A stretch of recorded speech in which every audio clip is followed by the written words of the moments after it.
यह कहानी है एक गरीब पिता और उसकी बेटी की। एक बार वह गरीब व्यक्ति अपनी बेटी को उसके स्कूल से लेकर शहर के एक महंगे होटल में पहुंचा। उस व्यक्ति ने फटे पुराने कपड़े पहने हुए थे और उसकी बेटी स्कूल की ड्रेस पहनी हुई थी। जब दोनों होटल के अंदर पहुंचे तो वेटर पूछा, सर आप क्या खाना पसंद करेंगे, आप अपना ऑर्डर बता दीजिए। तब उस व्यक्ति ने कहा कि आप मेरे बेटी के लिए एक प्लेट पाव भाजी लेकर के आ जाइए बस। वेटर ने कहा, सर आप कुछ नहीं लेंगे, आपके लिए भी कुछ लेकर आऊं? तो गरीब व्यक्ति ने कहा, मेरे लिए कुछ नहीं, आज मेरी बेटी के लिए पार्टी है।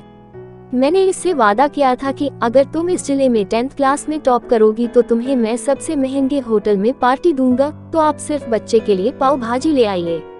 वेटर ये बात सुनते ही दौड़कर अपने मालिक के पास गया और बोला कि सर आपसे एक छोटी सी रिक्वेस्ट है कि आप मेरी सैलरी से पैसा काट लेना, लेकिन आज मैं चाहता हूं कि उस बच्ची के साथ उसके पिता को भी एक प्लेट पाव भाजी खिलाया जाए, क्योंकि उस बच्ची ने पूरे जिले में 10th क्लास में टॉप किया है। वो गरीब पिता है, ज्यादा पैसे नहीं होंगे इसलिए कह रहा है, सिर्फ बच्ची के लिए ले आओ। होटल के मालिक ने जब ये बात सुनी तो मुस्कुराते हुए बोला, तुम उसके पिता के लिए भी पाव भाजी लेकर जाओ, उसके लिए भी लेकर जाओ, पैसे मत लेना, 4-5 पाव भाजी पैक करवा कर ले जाओ और 2-3 किलो मिठाई भी लेकर जाओ और उनसे कहना ये पार्टी होटल की तरफ से है, आप ये मिठाई ले जाइए और जश्न मनाइए। जब वेटर ने 2 प्लेट पाव भाजी लेकर गया तो वह व्यक्ति चौंक गया और बोला, मैंने तो एक ही मंगाई थी, मेरे पास पैसे नहीं है। वेटर बोला, अरे सर शर्मिंदा मत कीजिए, ये पार्टी होटल की तरफ से है, आपकी बेटी, हमारी बेटी ने टॉप किया है, ये मिठाइयाँ लेकर जाइए और जश्न मनाइए। पिता और बेटी खुश हो गए और चले गए। कई साल बीत गए। उस गरीब पिता की लड़की अब यूपीएससी की तैयारी करके कलेक्टर बन चुकी थी और इत्तेफाक से उसी शहर में उसकी पोस्टिंग हुई थी। उस लड़की ने उस होटल में सूचना पहुंचा दी कि मैं उस होटल में लंच करने के लिए आ रही हूँ।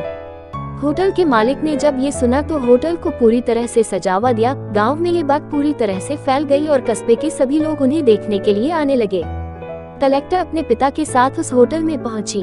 कलेक्टर ने होटल के मालिक से कहा कि शायद आप मुझे पहचाने नहीं, हम वही पिता पुत्री है जो कि हमारे 10th क्लास टॉप करने पर आपने मुझे पार्टी दी थी। हम वही पिता पुत्री है, आज फिर से आए हैं और आज पार्टी हम देंगे आपको, आपके पूरे स्टाफ को और पूरे गांव को, क्योंकि आपने गरीबी का सम्मान किया है। आपने उस दिन जो पार्टी दी थी, मुझे बताया कि मुझे कितनी और ऊंचाई तक पहुंचना है, कितनी और बड़ी मंजिल को छूना है। आपने एक नई प्रेरणा दी थी और आज मैं उसी प्रेरणा का एहसान चुकाने के लिए आई हूँ। वो मैडम ये सब कहते जा रही थी और आंखों से आंसू बहती जा रही थी। यह कहानी हमें सिखाती है कि कभी भी किसी गरीब का मजाक मत उड़ाना। हो सके तो उसकी मदद करना और अगर मदद ना कर सको तो उसका मजाक मत उड़ाना, क्योंकि वो सब देख रहा है। बनना है तो उसकी नजर में अच्छा बनिए। जहाँ भी रहिए कर दिखाइए कुछ ऐसा कि दुनिया करनी चाहे आपके जैसा।